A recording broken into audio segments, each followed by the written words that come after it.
Okay,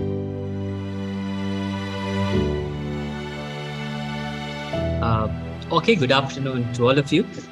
First of all, let me commence today's proceedings, welcoming all of you who are joining with us for the public seminar on vulnerability and deprivation in Sri Lanka today. Rethinking social safety nets. That's the topic today.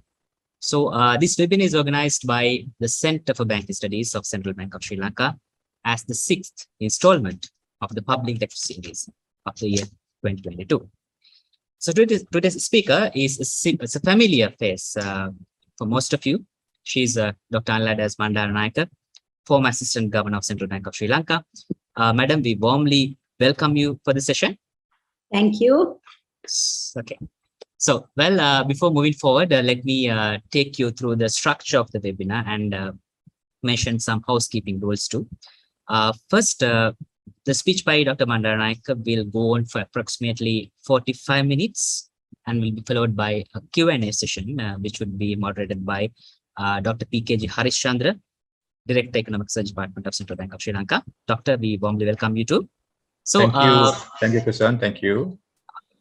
Now, this webinar is currently being telecasted via Zoom and also via Central Bank's official Facebook page.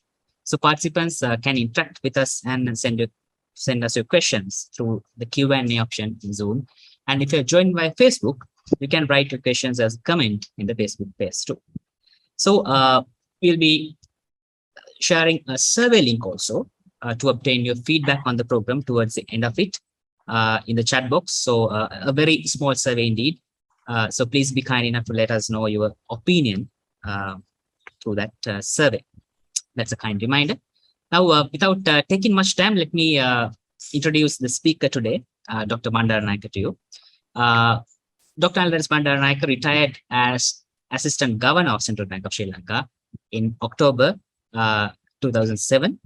And prior to that, she served as Director of Statistics, where she introduced provincial GDP statistics for Sri Lanka and conducted the 2003 for consumer finance and socio-economic survey in all 9 provinces, including LDT held areas after a lapse of 20 years. She served on the Council of Open University Sri Lanka from 2008 to 2011, and as a board member of the Center for Poverty Analysis from 2014 to 2019, and as the chairperson of the Committee on National Information for Evidence-Based Decision Making from 2015 to 2018, and as a member of the Delimitation Commission of Sri Lanka from 2015 to 2020, and currently as a board member of the Federation of Environmental Organizations since 2021. She continues to pursue her personal and professional interests, particularly raising awareness on socio-economic and environmental issues for sustainable, equitable development in Sri Lanka. She holds a PhD in statistics from Cornell University, USA, and MSA in Applied Statistics from Oxford University, UK, and BSc First Class Honours degree in Mathematics from University of Colombo. She began her professional career as a postdoctoral research fellow in the Department of Biostatistics, Harvard University, US. So with that rich introduction, let me invite Dr. Bandaranaike to commence her speech. Over to you, madam. Thank you, Kushan. Let me just share my screen. 1 minute. Okay, thank you. Okay, so I will be talking today, as you know, the topic. But before anything, I would like to say good afternoon to everyone and thank the Director, Center for Banking Studies, Mrs. Dimuthu Samaratunga, and the Central Bank of Sri Lanka for having invited me to speak to you. It is a real pleasure to be back with the Central Bank after so many years. It is also so satisfying for me to see the promising young and new officers at the time of my retirement 15 years ago, like Dimuthu and Dr. Harishchandra, in senior positions of responsibility at the Central Bank now, doing such good professional work in very, very difficult times. Now, before I start, I would like to mention that, especially now when the situation is so bad, you hear everywhere you hear this statement, we must protect the poor, we must have social safety nets. But if you ask people who are the poor, how do you identify them, you get silence. In January this year, I was at a meeting where I had to make a presentation on protecting the poor to political parties, both in the opposition and in government, at a meeting on our debt situation. And, all these politicians kept saying, oh, whatever we do, we must protect the poor. So when I started, I said, okay, do you know who the poor are? I mean, there was dead silence. And one person mentioned the HIS survey, but basically, I don't think anybody had thought about how do you identify the poor. So I'm going to start by setting the stage and talking a little bit about that aspect before I get onto the social safety nets. So to begin, there's no single definition of social safety nets. So I thought I'd stick with Wikipedia, the broadest one, which defines a social safety net as consisting of non-contributory assistance to improve lives of vulnerable families and individuals experiencing poverty and destitution. And examples given are contributory social pensions, in-kind and food transfers, conditional and unconditional cash transfers, fee waivers, public works and school feeding programs. And if you know the history of Sri Lanka, we have tried many of these methods. The World Bank also states that social safety net programs protect families from the impact of economic shocks, natural disasters, and other crises. Sri Lanka has had such social safety nets funded by several donors. The World Food Programme, the World Bank, UNICEF, Save the Children Fund, to name a few, for years. Yet, with all this support, in a country with mostly arable land and plenty of water for irrigation, it is shocking that 70 years after independence, 2 million of our people were suffering from food security in 2019 before the pandemic. In this crisis, 2 years later, the numbers are very much higher. And I think there have been some studies done on just how bad it is. So in short, Sri Lanka has never put in place a system that we could manage on our own, always depending on others outside to support us. Today, Sri Lanka is at its most destitute economic level in post-independence history. Of course, in the midst of feeling very sorry for ourselves today, we cannot forget that several more people died or lost everything they had in youth insurrections of 1971 and 1989, in ethnic violence in 1983, a civil war of 20 years till 2009, and terrorist bombings in 2019, I think due to state negligence. But this time is different because the country and the government have no money, neither rupees nor dollars. Most people are without livelihood and means of income, while skyrocketing inflation is leading to unbearable costs of living. Most likely, we will have to face further economic deterioration before things can get better. Our social safety nets have failed to protect us from this economic shock and the several crises this country is currently facing. Contrary to what the World Bank has said, we now have to think beyond the Wikipedia and World Bank concepts of social safety nets, as all past norms must be critically reviewed and revamped to meet these appalling new circumstances. And the entire concept of social safety nets for Sri Lanka must be rethought in that context of a country on its knees with, country can't be bankrupt, but virtually in bankruptcy. So I would first like to set the development basis on which I believe we in Sri Lanka should rethink our future social safety nets. So first, a little background, let us look at our world today. 70 years ago, post-World War II development emphasized a consumption-led development model. The idea was that if you encourage consumption, the production of goods and services to meet that consumption could be used to rebuild literally Europe, basically, after the war. Then resources served 2.5 billion people's needs. Since then, technology has grown exponentially. as have populations and incomes, and with any half seeing how the other half lives through technology, the internet and social media, wants have grown. And at the same time, we have seen our poor planet, fresh water, forest cover, the ozone layer shrinking. We now face climate change and global warming. And now these falling resources in a much depleted planet have to serve 8 billion people once. Though I think the consumption model has passed its use-by date, rampant consumption continues globally. And we see everywhere, as we see in Sri Lanka, this widening gap between the haves and the have-nots, and with it, the rising frustration, the intolerance, and social unrest that has accompanied that widening gap. So in that context, there has been a paradigm shift in the development focus. Then, all those years ago, the focus was on material well-being, how you live. And if you look at the old UN reports and the World Bank, it was an output consumption wealth, GDP, turnover of businesses, profits of businesses, the bottom line, trade volumes. Those are the indicators that were looked at for development.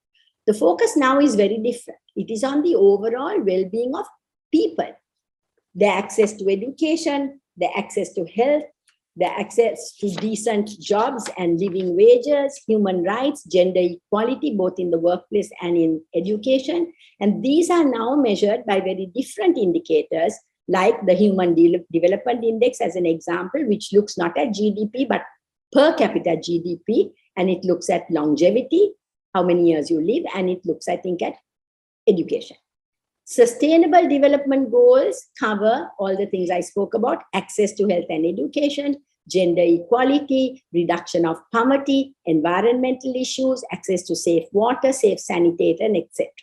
So the target today, especially to minimize the social unrest, is for sustainable development with social justice to improve people's overall well-being. And I think the crisis has made it very clear that a country's development is not about numbers, but about how the economy can provide the necessary goods and services to ensure people's livelihoods and improve their well-being. And that is what we have been unable to do in recent times in Sri Lanka. So what do I mean by all these words? Improving overall well-being, I think we can't only look at material, there's intellectual, and there's emotional. Material would mean your food, your housing, your transport, your communication. Intellectual, access to decent education and to employment that is productive. And emotional, a sense of personal safety in your community and in your country, and a sense of freedom to practice your traditions and beliefs without impacting on other people's freedom. And sustainable development means improving that well-being on all dimensions while safeguarding the environment and our resources for the future, so that future generations too can improve their well-being in an environment where the previous generations have not destroyed it, so that there are no more resources left. And social justice means all opportunities and access for improving well-being must be impartial to human differences, whether it is the color of your skin, your race, your religion, your gender, your political affiliation, or your social status. Those should not impact on access to opportunities for improvement. As to whether people use those opportunities is another matter, but the access should be there. So when we talk of poverty, vulnerability, and destitution, we have to think in terms of overall human well-being, not only income as in the past. So now, how do we apply this to Sri Lanka's situation? And to do that and to understand what this crisis has done to us, I'm looking at employment shares, economic output shares, and foreign earning shares. If you look at employment, our public sector, probably the largest relatively in the world, is 15%, and they have a form of social security in the terms of non-contributory pensions. Unfunded, government has to support the pension scheme. The formal private sector, defined as any business of 10 or more people that abide by the labor laws and pay EPF, ETF, is about another 26%. So about 40% is the formal employment sector of the economy. The other almost 60% is the rest who have no social security. And that, if you look at any sector, if you say, let's take agriculture, the paddy farmers, the vegetable farmers, even tea, plantation agriculture, 60% of tea is in the hands of smallholders. These are all informal sector. The fishermen. Then if you look at industry, construction, there are a few large construction companies, but the majority of construction are small-time contractors who hire daily paid skills, masons, carpenters, electricians, plumbers, etc. And if you look at transport, goods and people, the three-wheelers, the office vans and school vans that provide transport, all the vegetables and the fish and the rice that comes into economic centers all come from the informal sector. And when you look at the entire hospitality industry, whether it is the little restaurants and boutiques on the side of the road feeding people, or the salons and the beauty salons, the haircuts, everything, it's all in the hands of the informal sector. And these are not poor people. These are middle-class people who have been earning good incomes, especially in tourism, where all kinds of tourist accommodation was available when we were doing well all over the country, all in the informal sector. And then the migrant workers, who I estimate are about 20% of the labor force of 8.5 million, about 1.7 million people working outside and sending money in. So basically, the backbone of the labor force is the informal sector. When you look at economic output, the formal private sector share, including the I think almost 300 listed companies, is less than 40%. This is my estimate of economic output. And if you add the public sector to that, it's less than 50%. The informal private sector, again, is the majority, produces the majority of our goods and services. If you look at the foreign earnings share, I was amazed to find migrant remittances in 2019, 2020. 2020, it had gone down because of the very silly fixed exchange rate policy. But remittances was 7 billion in 2019 and 2020. 2021, it went down. And the net exports of goods and services, including your garments, your tea, all the earnings from tourism, port services, IT exports. And if you take away the import content of the garment industry, it was 11 billion in 2019. And in 2020, when the tourism went to zero, it was 9 billion. So the order of magnitude of what the migrants were sending into this country was about the same as our entire export of goods and services earnings. So you can see that what a large share this informal sector in the Sri Lankan economy plays in this situation. So now, having looked at that as a backdrop, let's see where we are today. So I'll first start with material well-being, and all the information I'm taking is out of is pre-crisis from the Household Income and Expenditure Survey of 2019. And you can see from this that I'll use the cursor, 1 minute. Go back to the previous slide. You can see that over 90% owned their own house or didn't pay rent, and 90% had permanent materials for their housing, that is roof, walls, and flooring, and almost 100% had electricity in their homes, 90% safe water, safe sanitation, and communication in the form of TV or telephone. In addition to that, they had labor-saving devices, consumer durables like fridges and fans and cookers in 60 to 70% of households. Cooking gas was used by 40%. That means 2 million people were using cooking gas to cook. So if you look at the position, look at my last line, 10% of households, those that didn't belong to this 90%, were the ones who were materially poor in terms of their housing conditions. But check the last line of my table, 60% were living beyond their means and were in debt. Now, if we go to income poverty and deprivation, and these are all from the 2019 Household Income and Expenditure Survey, a brilliant job done by the Department of Census and Statistics. The median monthly income in 2019 was 53,000 rupees for a household. And that meant more than only 50% earned more than 50,000 a month. And the poverty line, based on a 12-13 consumption basket, was roughly 7,000 rupees per person per month. You could live just at the poverty line with 7,000 rupees per month at that time. The income poverty head count was 14%. So about 3 million people out of our 22 million lived in poverty.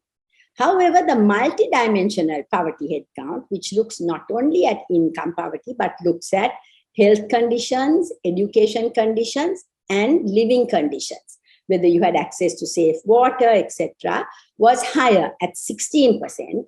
And as I mentioned earlier, 9% of our people, 2 million, suffered from moderate to severe food insecurity, which means that on a daily basis, they either had no money or did not have access to adequate food for their nutrition.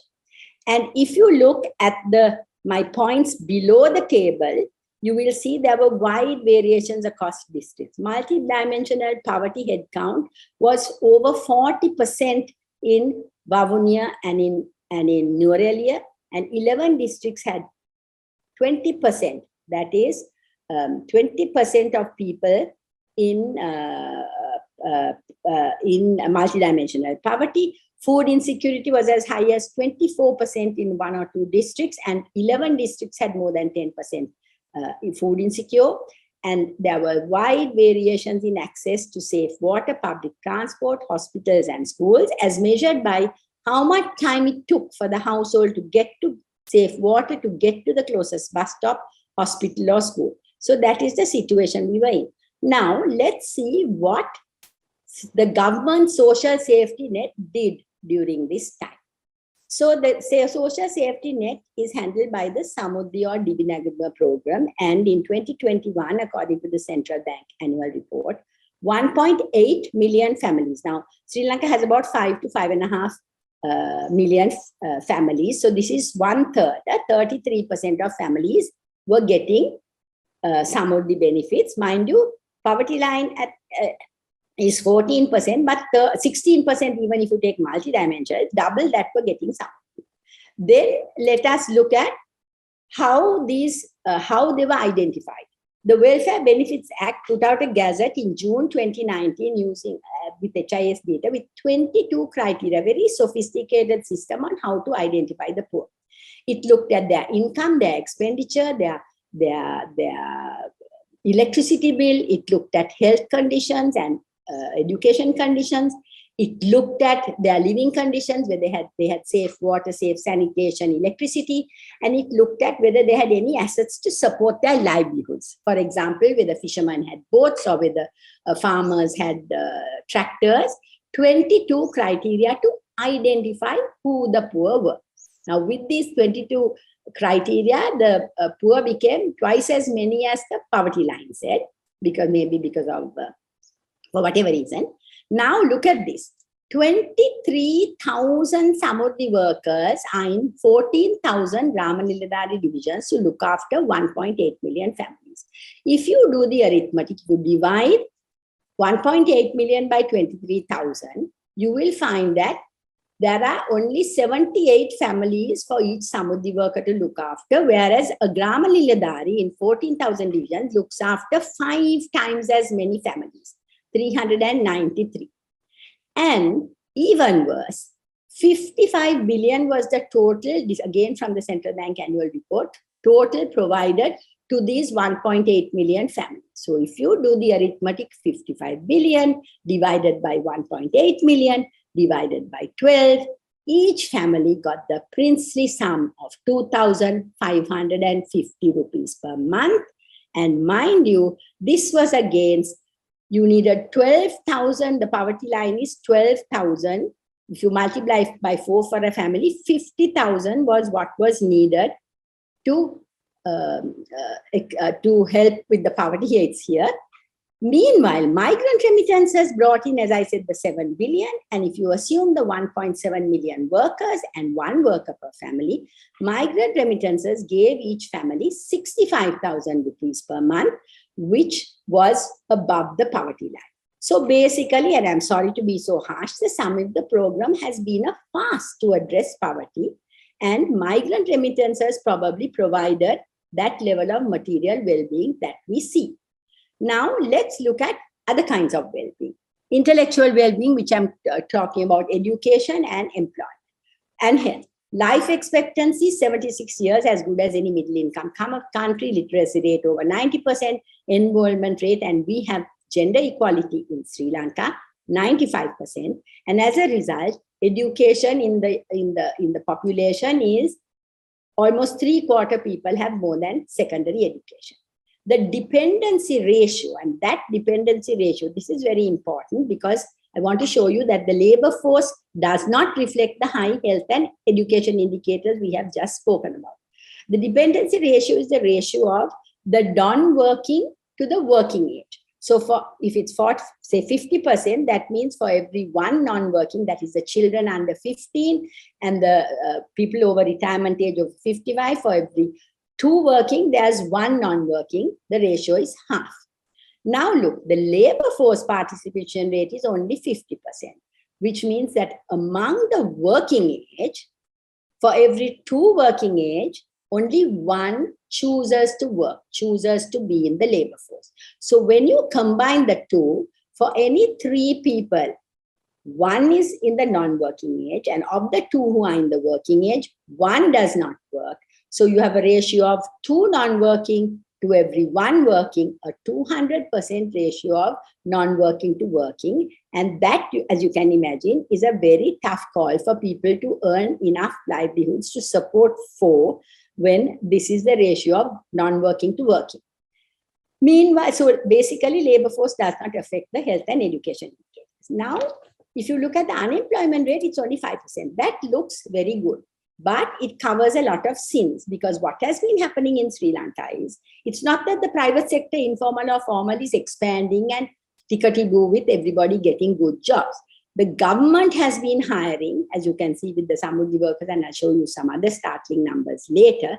And every year till the pandemic hit, 200 to 250,000 workers were migrating, skilled labor. There were housemaids, there were people working in factories, and drivers and masons and carpenters, engineers, accountants, everything. And that is what gave us the low unemployment rate. So that is not something that is reflecting the health of our economy. So what have we been doing all these years? Sri Lanka has lived on a champagne diet with a kasippu income. The welfare programs have been many, as I said: cash transfers, nutrition, school uniforms, subsidies, fertilizer, bread at one point, poorly or not targeted. When my son was in a government school, we were also given school uniforms. All the central bankers with children in government schools, we could afford to buy uniforms. No, we got free uniforms. So either poorly or not targeted at all. Fertilizer is not targeted at all. Bread was not, etc. Then we have train and bus transport, electricity, fuel, all gas, all priced well below cost. The outcome has been that the electricity board, the petroleum corporation, government railways, bus, the SLTB, let's forget about Satosa, all incurring huge losses borne by the government. And we, the people, have been happily, complacently using these resources. And now when the fuel has gone up so much and the gas has gone so much, I don't hear people complaining about the price. They are just so grateful. They stand in queues for 3 days to get gas and fuel, not complaining about the price. Then we have free state health and education services right through university. And that, I believe, is an absolute human right. And everybody is entitled to health and education. However, the country spends on this, our taxers and government coffers spend, and there is no return if the educated leave the country, as they are doing now, many of them, because they see no hope for the future, or they do not join the labor force. No goods and services are produced from their education, and no return to the country. That again has to be thought through. bloated, inefficient public sector provides these services. 1.5 million employees with a 846 billion wage bill. I'll talk about that later. And Samuddi. Agriculture has Goviniyamakers from the Agrarian Services Department and agricultural instructors from the Department of Agriculture, all supposedly supporting the farmers to over 20,000. Electricity Board has over 20,000, but we know that I already spoke about Samuddi. Agriculture is the least productive sector. The budgetary costs of these 1.5 million employees, their salaries, their transport costs, their allowances, sometimes housing, and the costs of non-contributory pensions. Like I said, now we'll see what the Kasipu income has done to the champagne diet. Let's see the government budget. So we have, I'm giving 3 years because for 2022, there was data only up to February. Don't want to embarrass the Treasury by asking why there's no data out there. Just, there's a lot of numbers here. Just look at the revenue. 1.9 trillion went down because of very idiotic tax cuts. We lost about 1/3 of our revenue. Just look, recurrent expenditure alone exceeded revenue, and in 2020 and 2021, almost double revenue. If you just look at the wages and pensions alone, here you have 900 billion against 1.9 million revenue. Half of revenue went to pay wages. By 2020 and 2021, 2/3 of revenue went just to pay the wages and pensions. If you look at it another way, if you add the interest and the amortization, debt servicing, 2 trillion versus 1.8 revenue. Revenue was not enough to meet our debt servicing. By 2020 and 2021, it was closer to half our debt servicing. And you can see the outcome. Deficit went up, increased by 50% in 2 years, and government debt went up. Government has been borrowing to meet recurrent expenses. Forget the capital expenditure to build, roads and ports and some useless ports and conference centers. And debt servicing alone higher than all revenue. So that is the situation this country is in. So the impact is now everybody is on a Kasipu diet with Kasipu income or no diet.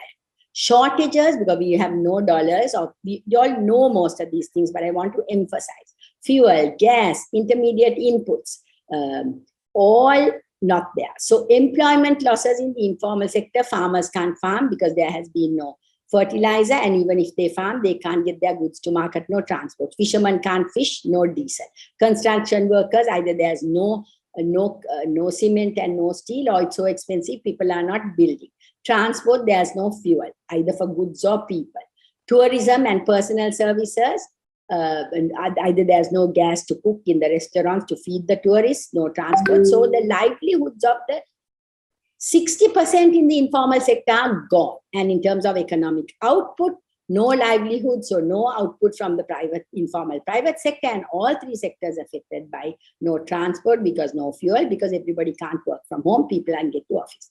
Foreign earnings losses, migrant remittances, $1.5 billion were lost in 2021 because of the 200 rupee exchange rate. And I'm told even it used to be about $600 million a month, migrant remittances. I'm told now it's around 200 to 300. Tourism, as I said, all the earnings from tourism lost because of no transport, no cook, no gas, no electricity. And because of the fertilizer ban, export crops have also gone down. So this is where we are today. And one more to rub it in a little more, the cost of living. A household in Sri Lanka is average size of 4, income earners 2, with either 2 kids or a kid and an elderly. And I just did a calculation of a simple breakfast of bread, wholesome ball, a plain tea and a plantain. Lunch and dinner cooked once because there's very little fuel, of 1 kilo rice, 500 to a kilo of vegetable, 1 tin of fish, condiments and coconut to cook. And this is, mind you, for 8 meals, 4 at lunch, 4 at dinner. It came to 1,200, 1,300. Then the food to non-food ratio in poor households is 50%, 50%. On average, it's about 1/3 to 2/3. Among the poor, they spend more on food. So you need another 1,200 per household per day for transport costs, for your utilities, for schooling, etc., children's shoes, etc. So 2,400 into 30, 72,000 rupees per household is needed today in July to survive at the poverty line. With 2 income earners, minimum wage of 36,000.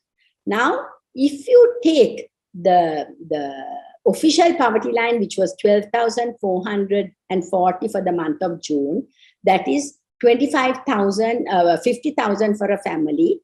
You need 2 income earners, 25,000 per month using the 2012-13 consumption basket. My belief is if you update this with the 2019 consumption basket, it will come closer to my figure. So the bottom line is minimum wages to live at the poverty level are between 25 and 35,000 rupees per income earner per month. And the table below just confirms what I said. Inflation went from just under 5 in December 2020 to 14 end of last year, and by now it's 60. And if you look at the prices below, you know it's going to go up. Gas doubled, diesel 4 times, rice, bread, milk powder, egg doubled. The cheapest fish salia, I got 860 from the indicators of the central bank, but when I went to buy salia 2 days ago, it was 1,000 rupees for a kilo. So this is the situation we are in today. So unsustainable policies and expectations of all our people, all of us, we are all to blame for this. No money, multiple crises, we don't need to go into that in detail. And what has the outcome been? Loss of national and international confidence. The local business people are taking their businesses out. They are not willing to invest here. Foreigners are not willing to invest here. And even to lend money in the local market, I think treasury bill rates had gone up 30%, which means the government has to borrow at high rates because people are not willing to lend. And international, we have not been able to find lending from international markets because of our sad debt situation. So we need urgent and difficult reforms and a change in mindset.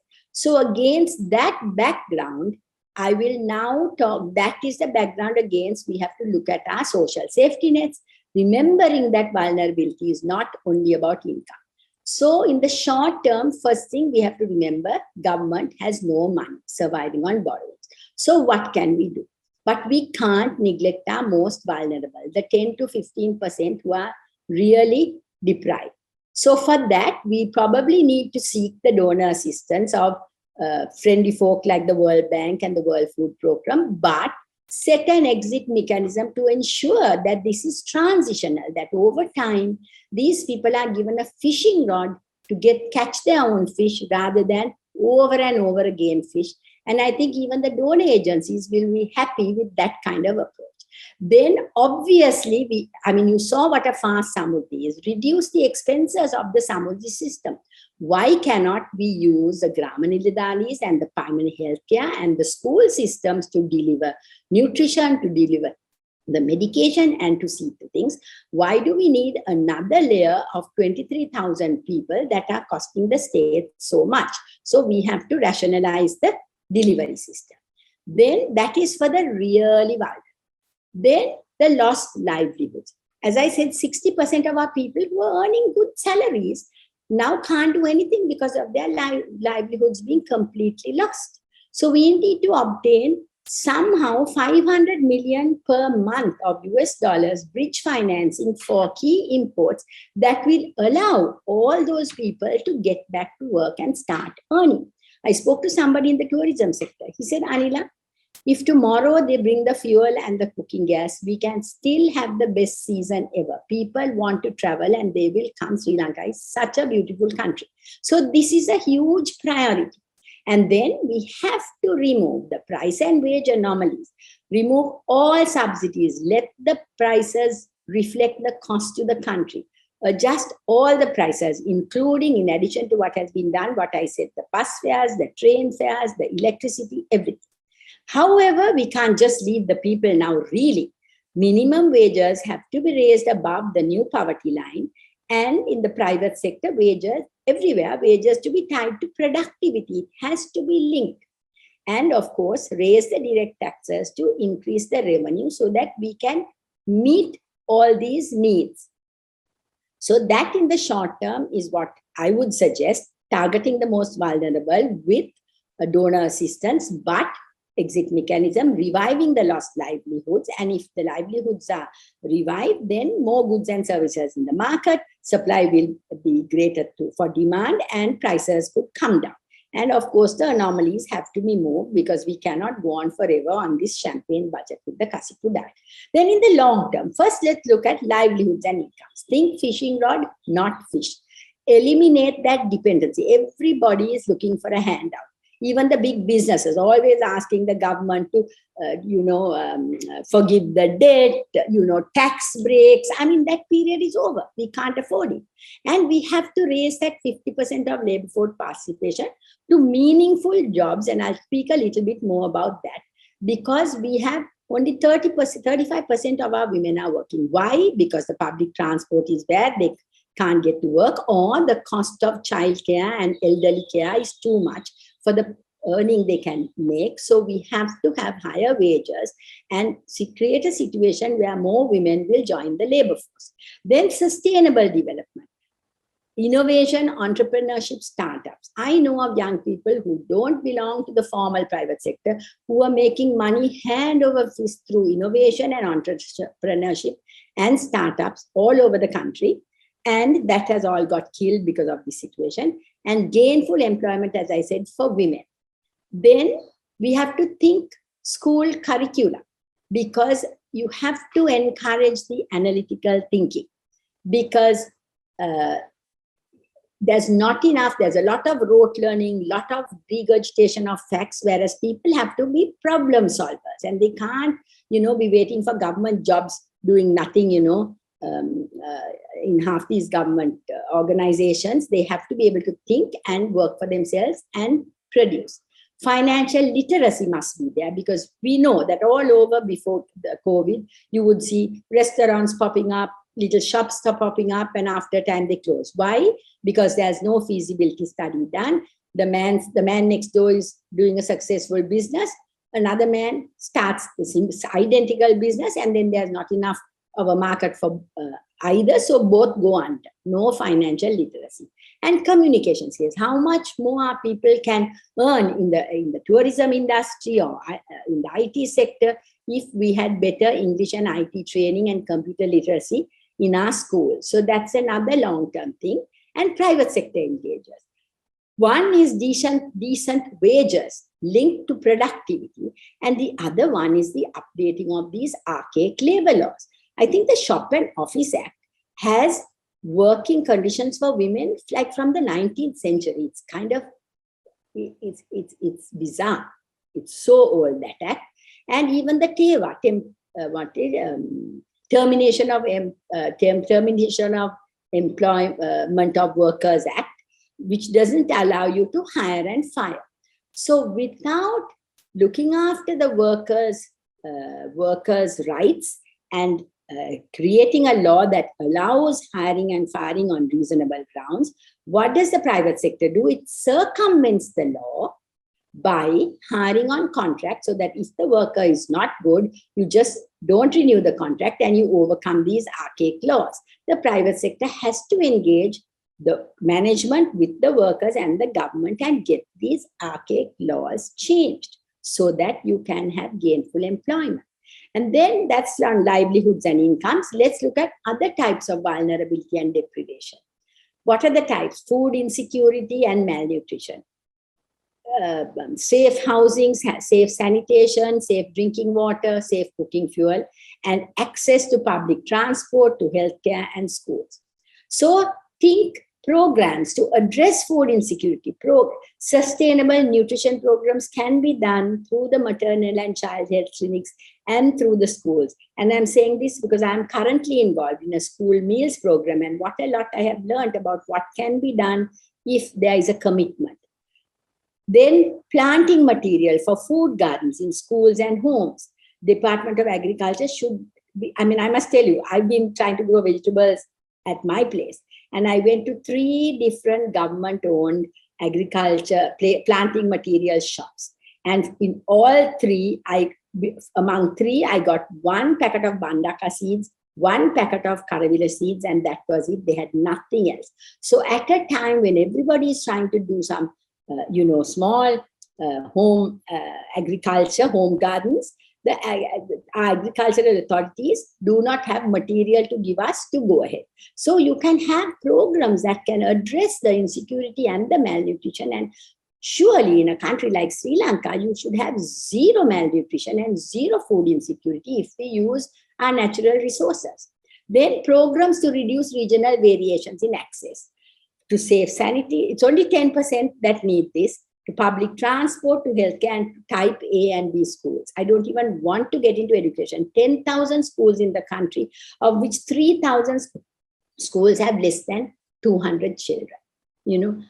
How can those children ever have, that's another issue of access. So these can be done. Again, there we can use donor funds at reasonable rates and put the systems in place without wasting money on, white elephants, as we have done in the past. We won't go into that.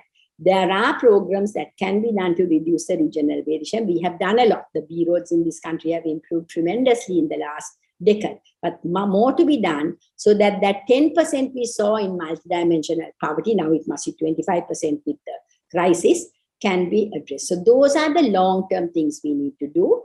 And the government cannot do it alone. Remember, our government is bankrupt with no hope of money in the near future till the IMF program comes in, after which I hope international bilateral and multilateral donors will come in to help us.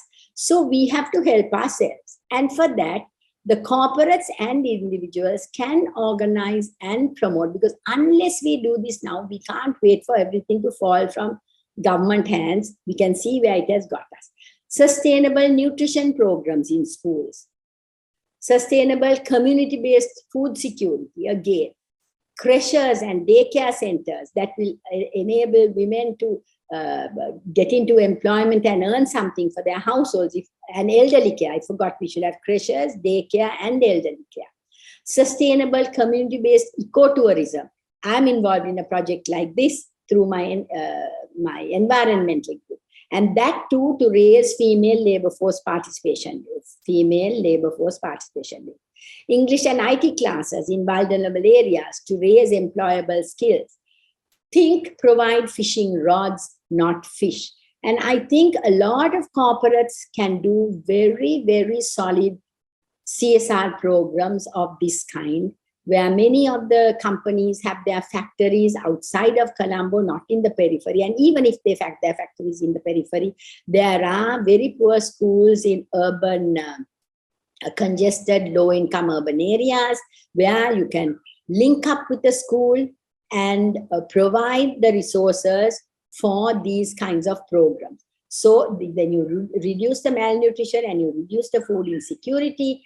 And if you can get the community, the creche and daycare and elderly care centers established through the community organizations that are already there all over the country, you can get more women to work. And if you do home-based ecotourism and culinary projects, and we have, the tourism sector, there's a huge market for selling Sri Lanka's cuisine, for selling Sri Lanka's crafts, for selling the experience of living in a village home. You can sell these ideas and enable people to earn good incomes. But of course, all this depends on the gas and the fuel coming in. And of course, English and IT classes. These are things that can be done by non-state players who can support the Sri Lankan situation. Now, in summary, social safety nets must recognize Sri Lanka's current bankruptcy and handle it from there. Whatever nets we put in place have to target to support only the most vulnerable with an exit mechanism, which ensures that by the end of the period of support, they have a rod with which to fish, and we are not permanently giving them, dry ration, baskets of dry rations of lentils and rice for 6 months and expecting them to recover from their vulnerability. That won't sell. Rationalize the administration and delivery. We have to really look at what that Samudi program is doing with 23,000 people. Remove all price anomalies to reflect costs And along with that, we can't do that without creating decent work with livable wages and social security linked to productivity. Donor dependence must reduce over time. We cannot forever expect other people to help us get out of the mess we have created for ourselves. Thank you. Shall I just get out of this? I'm ready to take questions, ready to take alternate points of view. And let me just get out of this. I'll stop sharing. I hope I didn't wrong. Thank you very much, Dr. Bandaranaike, for your very timely and well-researched and very straightforward presentation. So I'm sure the audience got a very good understanding of the issues associated with the safety nets in Sri Lanka and the status of their design and implementation. So before I begin to the Q&A session, as we already heard from Kushan, that our audience can submit their queries through the Q&A option. So we will allow written questions, not voice questions, live questions, in the interest of time. So please get your questions ready. So until then, let me try and summarize the major takeaways from Dr. Bandaranaike's talk today. It's very difficult task to do, though, but let me try, because she covered many aspects, wide-ranging aspects on this theme. So as we know, so despite Sri Lanka's several poverty and inequality achievements, the pre-crisis status of the people was already concerning. So we've been commended for our efforts to poverty alleviation over the past decades.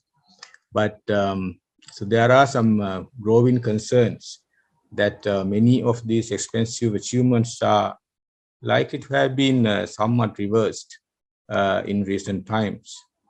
So Dr. Bandaranaike eloquently presented the paradigm shift in the focus of development away from traditional quantitative aspects such as per capita GDP, turnover, profits, and all, towards more qualitative aspects, as also outlined in the Sustainable Development Goals. Dr. Bandaranaike also brought to attention the issues in the existing safety nets, including the insufficient quantity of assistance and lack of targeting, inefficient implementation, etc. We also heard that the deprivation exits beyond incomes and extends to issues such as quality of education, access to sanitation, clean drinking water, good nutrition, and many others.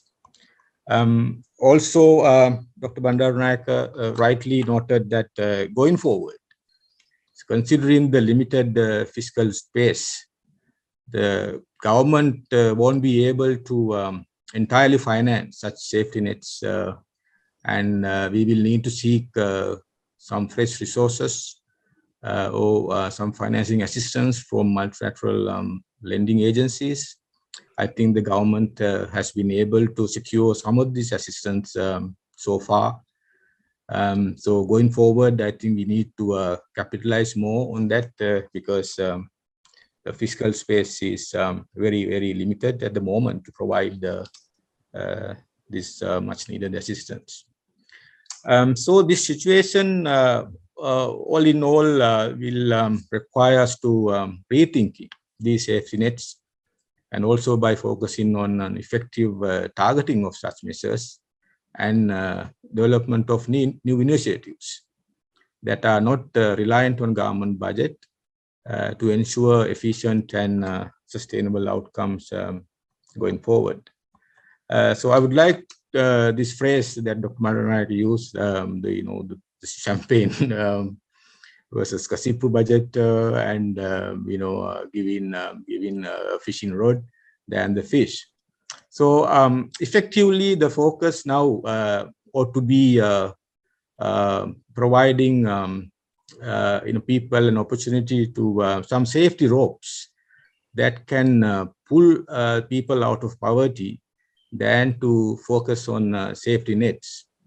So for that, I suppose we will need to look at raising the skill sets of people and ensuring their overall well-being to augment their productivity capacity. So I suppose, I summarized sort of broadly the points that Dr. Bandaranaike was highlighting. So with that, let me turn to the Q&A session. So before I take questions from the audience, I would take the liberty to use my authority to, as a moderator, to ask a question from Dr. Bandaranaike to begin with. Doctor, as you know, an undercurrent of Sri Lanka's vulnerable and deprived population is the large majority of our population being in the informal sector. So while informality could afford some flexibility to labor markets and the economy at times, this seems to be becoming a bigger problem, especially in crisis times like this. So I would like to ask, what are your thoughts on this, and what would be the way forward on addressing this issue of informality, as you touched as well in your presentation? I think there's two ways of looking at it. One is, I think globally, the younger generation are no longer as interested as perhaps ours and your generation were in going into a formal large company where you rise over time. They want to be their own bosses. So, and they are many of them, the entrepreneurial class, are very successful, earning very highly, going into IT related and all kinds of tourism related projects, and they are not poor. Of course, this situation of vulnerability is very different what we are facing now. But the difference between other parts of the world and Sri Lanka is that we don't have a system with which to know who they are, to organize them, because our business processes are so archaic, so user unfriendly, and so complex that even to register as a business, to get the licenses, there, people want bribes. There are it's not a one-stop shop. So if we can ease that system and have a very simple, very efficient way of registering these quote informal businesses, say every construction worker, then you have a way to identify who they are, where they are, what they do. And you also have a way to expand your tax net. One of the problems in this country is, and I have to say, I spoke to a senior treasury person who told me very few doctors and lawyers pay their taxes. And we all know that you pay a lawyer and doctor often in cash, so that they are not recorded with the taxman. So if the professionals in like that don't have the tax culture, then how can you expect the Mudalalis in PETA, who do billions of rupees worth of business, to pay taxes? So we have to bring that tax culture in by widening the tax net, by simplifying these registration and licensing processes to make it easy. A lot of people just can conduct their businesses without. So then they no longer become informal because they are recorded somewhere, even small construction workers. So I think one way is to recognize that not everybody is going to join a big company, because that is not the way of the new generation, but to recognize that there has to be some recording of these new activities and a new look at how you define work, and then they become formal, but a different kind of formal. So I think that has to be looked at. I mean, I'll give you one example I know of. It's an interesting example. Apparently, the process to get a liquor license is very, very complicated. And the excise department does not encourage the liquor licenses because everybody is selling liquor in all the little tourist places without a license. Excise department people come in and they're paying bribes at every level to the excise department. They don't come in and charge you. They don't take you to the courts for not having a license. No, they get money on the side. That's how the system works. So we have to plug those loopholes. If there are laws, if there's a rule about licenses, then the law must apply. You mustn't have that as a way. So that's one example where the licensing system is meaningless. Somebody is making money out of it as opposed to encouraging, so that's one extreme example. So I think the licensing process has to be simplified, rationalized, and the loopholes have to be closed so that there is no rent seeking and no giving off, every sector of this economy, the rampant corruption. I had another slide on that. I didn't have to, maybe I can share it with you. We have to recognize, and that has to change. That has to change. So if you want a long answer, I can show you my extra slide. Okay. So I think that's one way. And formalize what is called informal. Does that make sense? Did I answer your question? Absolutely, Doctor. I think, we need to have more systems, efficient systems with less human intervention. Sorry, let me interrupt immediately. This country needs less systems, less government organizations. Frankly, there are 1,300 government institutions and so many for agriculture, so many for this, so many for that. And the sectors that do best are the ones that have the least government interference. I think you have to have less institutions, but the ones that are there have to be efficient. Like when I analyzed for this talk, I found you don't need Samudhi. The Gramalidharis and the primary healthcare workers can do the work of the Samudhi officers, That's right.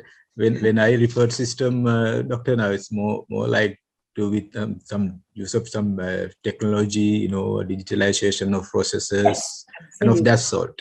Yeah. But the additional layers would add more inefficiency into these so to speak systems. You're right.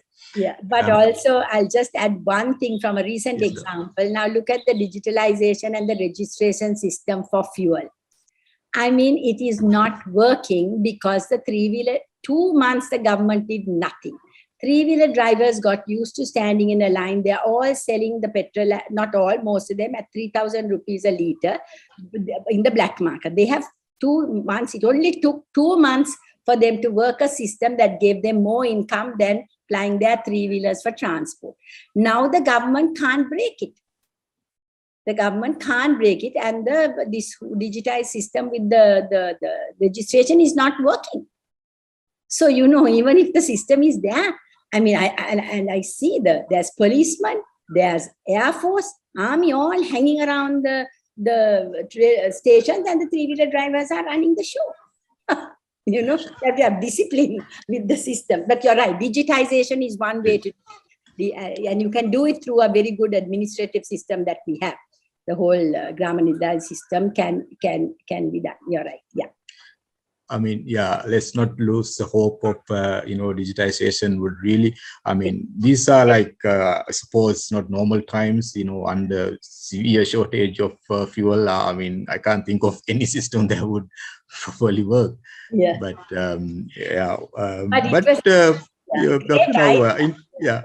please go ahead. Yeah, no, great idea. But along with putting the system in place, the authority should have also instructed the 1,000, however many shed people and the forces who are supposed to bring discipline, how to act with this system. I mean, nobody, I went 3-4 times to this, maybe they don't even know what the dates are. It's just so bad. Right. No follow through on a good idea. I think that's the follow through is very poor in this country. Absolutely. I think I quite agree. I mean, I don't know if you have heard that in certain parts of the country, in the northern area, without all this digitization and all, simple fuel card has worked properly, efficiently. Yeah. So it's about the implementation and the follow through. I can't agree more with you. I heard about an East also. Yeah. That's right. So, Doctor, now I've got another question about now. So you also mentioned about this exit mechanism for some of the recipients. Yes. So this is something that we've been discussing for 4 years. But I mean, can you shed some more light on how you think that such an exit mechanism should be developed and implemented? Because this is, I mean, politically very difficult thing to do. And we've been trying that with lots of measures have been done previously as well, but to no avail. Can you, Doctor, please share some thoughts? I think that I think the exit mechanisms you can't. I don't think in a country like Sri Lanka you can have the same exit mechanisms for all over the country, because conditions are very different, the types of employment that can be done, etc.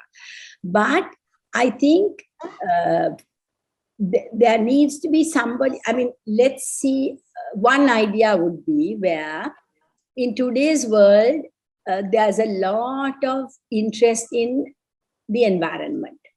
So you can have I don't know very much about it, but like debt for nature swaps, where funding will come in, like the carbon credits, similar, where funding can come in, where in these are very beautiful country with very beautiful parts of the country, which where funding can come in, where just remote communities, if they just restore, maintain the environment, they can be paid for it. Then, so that would be in, say, tourism related or areas like that. In other areas, you have to see what kind of resources and talents Ayurveda, where in different areas, different kinds of fishing rods could be given with the fish, and that's why one size won't fit all. So that you have to give and even the safety nets for short time. I don't think it should go to the homes. It should be sent. Say, okay, what do you want? You want them to have nutrition, and you want them to improve their earnings. That's the bottom line. So for nutrition, if you can do the school programs, not with funding from outside, but I mean, I'm involved in one of those where the community supports and the principals and the teachers support to have a school program.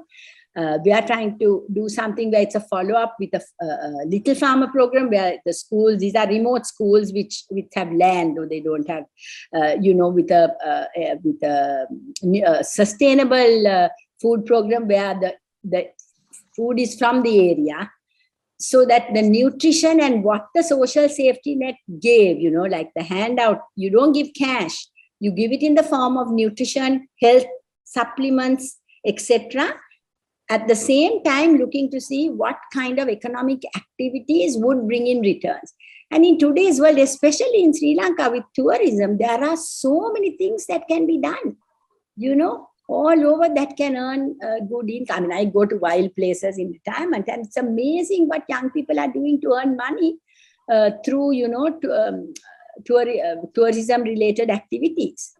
So I think in the urban areas, a little more difficult, but I think it needs a lot of planning, and it needs people who are genuinely interested I mean, you need a team, and, in every province, maybe something could be done. At district level, but I think it's doable. You just have to find what will work in a particular area and push that. The crafts that are dying out, the cuisines that are dying out, lots of things that can be done. We need some change in sort of our thinking pattern, and so central, like centralized policy making wouldn't also work. I mean, you have to in do that aspect, of course. Yes. Sadly, the whole provincial, what is that 13th Amendment didn't work, but I think people in areas know what they want, and you have to get out of this dependency. Andu Hamadema, they know business won't work anymore. The Andu has nothing to give, and the political culture also very sadly is on patronage. People, they go to the politician for the child schooling, for the transfer, for the government job. It's that culture, unless that changes, we can't go anywhere really. Yeah. So So, but one more question, Doctor. On so you also mentioned about this the entrepreneurship and startups, innovations and all. So that is the area is something that Sri Lanka seems to be struggling with for a while now. Despite that, we have a lot of investment in our education and we are providing free education up to a tertiary level with some limitations. So what's really sort of stopping us, and what sort of can be done to kickstart this area? I And think to help in relation, I mean, that is one way of getting, people out of this deprivation. I think if we do that in a sustainable way. I think a lot of the interesting new things are coming out in the IT sector. This is not an area I know too much about, but I think that perhaps, when you look at how our banking sector works and the financial sector, still, and correct me if I'm wrong, I don't think funds are given out for the feasibility of a project. Everything is backed by asset-based collateral. Am I right? It's still asset-based collateral. No? Yeah. So there's no knowledge in the banking sector, the lenders on not banking, the whole financial sector. So some of these ideas that young entrepreneurs come with, banks also have to take a risk. Where there's no physical collateral. They may be working from one of these spaces, where they don't even have a building. So I think that kind of change has to come where innovation, innovation funds, even private sector people who are willing to take a risk should work with these young people. And actually, when you see, I mean, I'm a tech dinosaur, but even during the last 3 months, when you see the kind of stuff that is done on social media, some young people out there are creating these things and they are incredible. So there's a lot of talent, there's a lot of ability. I know people who have set up IT officers here. They work in the US and they say the talent is incredible. But for people to get going on their own, there has to be a better way for them to get the capital to start. And for that, I think we need a much more sophisticated way of looking at these kinds of startups and things. Or you have to get like venture capital from outside to look at the new ideas. That may be one way to get the funds in. Venture capital, you get the young people, encourage that kind of thing. I think there is a chance there. I think it's happening in certain areas, Dr. As you quite rightly mentioned, the IT sector and agriculture sector. There's a lot of potential for efficient agriculture. I mean, the traditional agriculture is so inefficient. It's mostly done for tradition, not to earn money. Most farmers are doing another job, working on construction sites and all. So there's a lot of inefficiency there, and there's modern techniques of agriculture. This school, I work with a research organization with my school meal program. A bunch of us are doing it, and they are trying all kinds of innovative stuff which they are hoping to take to the schools for more efficient agriculture. So there's lots of agriculture is another area, new technology, new thinking, That's right. And I think another point that another very critical thing in Sri Lanka is what I said about the structure of the economy. You see, this informal sector is really the backbone. But when you look at what the leader, the decision makers, they are always having meetings with the chambers, with the leaders of the large corporates. And that is, that's like, sometimes I think from the colonial era, the thinking. They don't really listen to the younger voices, the more entrepreneurial voices who are doing lots of exciting things. And all the decision making is very much influenced by some very old-fashioned ideas about tourism and, how the country should develop. And, there's so much exciting stuff going on. And these formal corporates are the ones who are on the economic councils and, most of them over 7, my age or older, must get the young voices, listen to them to move change in this country. Yeah. So one of our viewers is saying that there are some angel funds which are operating in Sri Lanka to assist the startups, and I think we can sort of capitalize of all these options. And one, I mean, Doctor, if we take a long-term view that the poverty and education, I think or income levels and education are obviously positively correlated. Then so if you have more education, you can have more income, and your poverty will go down. So education and income level will have a very positive correlation, and then education and poverty will have an inverse correlation. So why, I mean, if you take a long-term perspective, why our education system, even if we be providing all the free education, why we not being able to get into a level where some of our competitor countries or regional peers would have achieved in educational attainments? What's the problem with our education system, and what should change? I think there's two things. One is, first of all, I must say that with all the problems our education system has, still, I think in Sri Lanka, one way of judging development is whether each parent can think that their child will have a better life than they did. And in Sri Lanka, still, because of free education and free health, children who are willing to work hard and who are able can go through the system and get to the top of their professions in this country, whether it's the law, whether it's medical profession, engineering, etc. So the education system has given opportunities for children from all income levels to get to the top. And today, when you look at the professionals around, they do not come from elite backgrounds. They have come up the hard way and are doing exceptionally well. However, there are the negative things are, we are still stuck in that old rote learning, all the facts about what Parakrama Bahu did. True, we must be proud of our history, but we have to look forward. So two things, and I think Education Department has addressed some of these. One is remove the rote learning and teach analytical and problem solving. Second is basic, the English. English has been neglected for so long. I did a mentoring program with university students, and one of their biggest problems was not having English. So the English, it's been a farce. It's just like what I said about Samudaya. I'm sorry to be so harsh. It's all a joke. Lots of countries will give money to do an English program, but you have to be serious about it. You have to train teachers. So there's lots of things that can be done. And the other aspect is the mindset.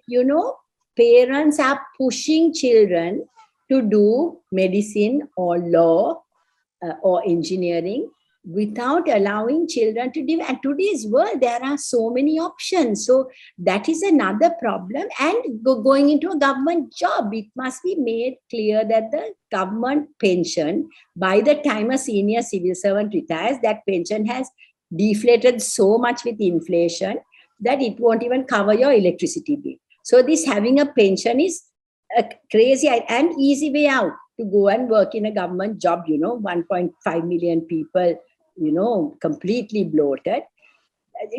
They have to get out of the thinking that is the solution. They must be a little more adventurous and go into areas where they can do much better. So I think that mindset of parents, Anduwe Rassava, Anduwe, what is the pension? Give them the analytical skills. So I think one is the school curricula, which have to push. Two is centers of excellence in school. Every divisional secretariat should have a AB school. We have to encourage not to push children at grade 5 to come to the cities and all. That is bad psychologically. So there are lots of things that can be done in the education department to address some of the limitations, even though I still think we have an amazing free education. And the mindset of people, look at the facts I put, look at the situation with this, champagne diet, handouts all over, including a government job is really a handout because the productivity is so low. So I think a lot of things have to be looked at anew. We cannot go in the same old, way we did earlier. It's a lot of ideas, but I think there needs to be serious thought. And we have very capable people in the public sector. It's just that they're not given a chance to have a say and to voice an opinion and come up with new ideas. So, right. Yeah, absolutely. So maybe a little, very short question about the fuel black market. The question is, what do you propose to counter this fuel black market? Timely and exact solution. Okay, I saw that. I'm looking at the question myself. You know, the first of all, learn the lesson of what is test on. Basically, the government has put a system in place where there are days. I mean, if people are foolish enough or desperate enough to go and stand in a queue for 3-4 days, and I mean, let me be completely blank and quite crude, most of the main roads in this country are now public toilets because all these cars and three-wheelers are parked. There are no toilets anywhere. The liquor bottles. I mean, if you walk on Havelock Road where I live, you know, it's just rubbish. So if they have been foolish enough to queue for 3 days, that's their problem, not the government's. So the government not putting a system in place on day one is the government's fault. So I would very firmly give instructions to say, these are the dates. Anybody who is not on that number, you know, the last digit, you have the forces and the police there say, please leave the queue. Leave the queue. And say it politely and be very firm. I mean, you don't have to be frightened. I mean, there's enough violence going on with police batons. Let's not get into that when it's not needed. When it is needed, I mean, the policemen are hanging around. The Air Force guys are hanging around doing nothing there. I see it every day. So 1 is discipline. 2 is firmness. 3, there's a system and nobody breaks it. Nobody is allowed to break it. Even if the president of the country comes, they have a separate queue, all the politicians I heard. Even if the biggest wig comes and says, I'm entitled, no entitlement. It has to be according to a system, everybody equal, and you just discipline. That's all you have to do. And let the government announce over the TV, anybody who breaks it will be put in jail or, you know, remand or whatever it is. And if they want to make a big noise, other people will chase the ones who are trying to break the system. I mean, the fault is the government's from day one. Right from day one, we were saying, why didn't they use the last digit? You know? So I think it's simple. It's just a question of discipline and having some guts to teach people some discipline. That's all that has to be done. And then what about the people who are buying 2 hands to clap? No, if people are, somebody sells and underwear is buying, so I need to stop people. And if they are caught, I saw in the queue near my place, some guy was siphoning up. If they are caught, let the police patrol. And if they are selling, you catch both parties. You have to be firm. Let the remand jails be full of silly people who are, you know, black marketeering in fuel. Can't help. I mean, it's a little amount. It's not going to be enough for anybody, but let everybody have a fair chance at it. This is crazy. Same with the gas. Gas also, there has to be, the other day there was a huge furor. I got myself a clay oven and I'm going to cook on that. Yeah. So I think it's just, these are not the rocket science. You just have discipline and firmness and fairness by all. No breaking queues for anybody. Personally, I think all politicians also should be in the same queue. They don't realize what we are going through. They have another queue somewhere else to send them to, so that they can get to parliament. That's nonsense. They must know how they are representing the people. They must know how the people live. That's my opinion, you know. So anyway. That's right, Doctor. I think we can have one more question. In the interest of time, I think we'll also summarize a few questions that have come. Basically, they're trying to sort of ask some clarification, sort of explanation from you about this, our labor market dynamics and how underemployment is sort of contributing to poverty. And some, as you also mentioned, we have sort of fairly relatively high share of our public sector in the labor market, which is contributing less in terms of overall value addition. And so what how we can make our labor market more competitive and catering the demands of these emerging industries and IT sector, or maybe leisure sector, tourism and all on the one hand, and on the other hand, this research and development, all these other high-tech areas. So what do we need and how do we need to change our labor policy and the labor market overall? I know it's a very broad question, but and your thoughts would be... what I said, one is the labor laws have to be looked at. And I think the labor laws are, lot of the laws, not only labor, but the labor laws, the TEWA, the Shop and Office Act, those have to be looked at in the context of 21st century work. And the Employers Federation, the workers, the unions, they must get together because we want a win-win situation. So if the labor laws, if you give a little more flexibility to the employers to get rid of bad workers, and you also ensure that the workers, that the salaries are tied to productivity, that I think, so basically labor laws is one area. It's a long-term thing. It's not going to be solved overnight. That's one. Second thing is, I think we have had minimum wages for years. Now, of course, it's a crisis situation, but the minimum wages meant nothing. And I was aghast at the starting salaries in the private sector, in the formal corporates. I don't know, I would love to know how much is paid to these workers in the supermarkets and Pizza Huts and all run by big corporates. And banks, I heard that banks, 15,000 rupees a month trainee salary won't cover that young person's bus fare even.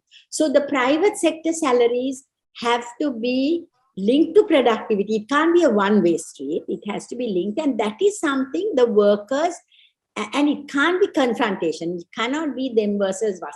People must recognize that this is to be a win-win. You have to give and take a little, raise salaries, but linked to productivity. That is for private sector.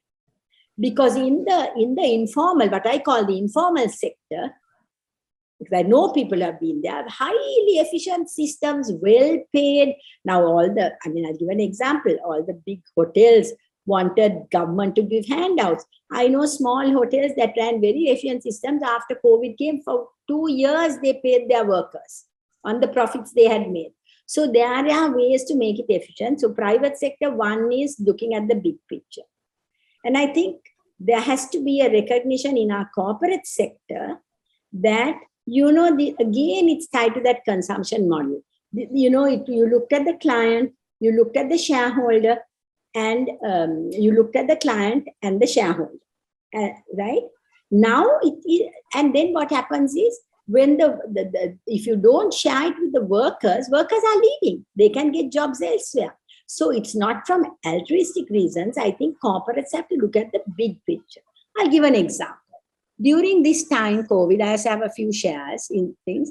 There were dividends, big dividends being given to shareholders. And I'm thinking, here inflation is running so high. Why doesn't the management talk to the shareholders and instead of giving a dividend, give it as a bonus to the workers because of the inflation?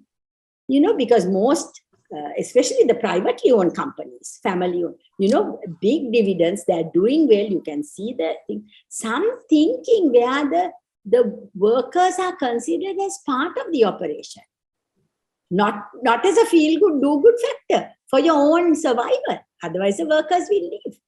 So this kind of our corporates are really still in that old colonial mentality, most of them, in my view, especially the old ones.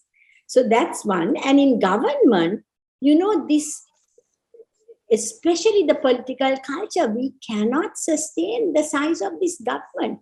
So over time, you have to reduce, but you can't stop hiring because then at one point you won't have any.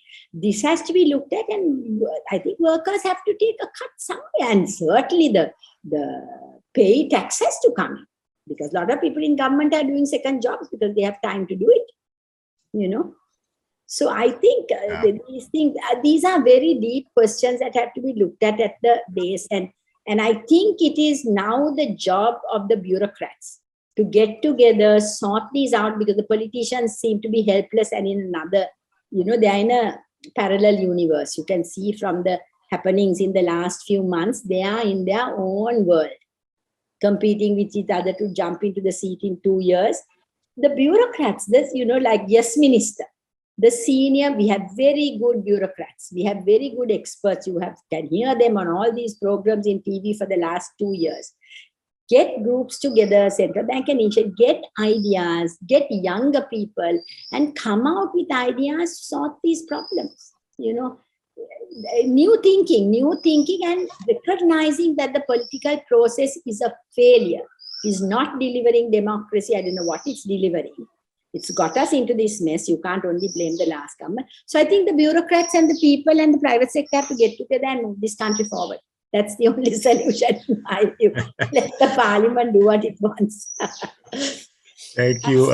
Thank you very much, Doctor. And I think that's all the time that we have for the Q&A session. And I'm sure that our audience really sort of enjoyed your presentation.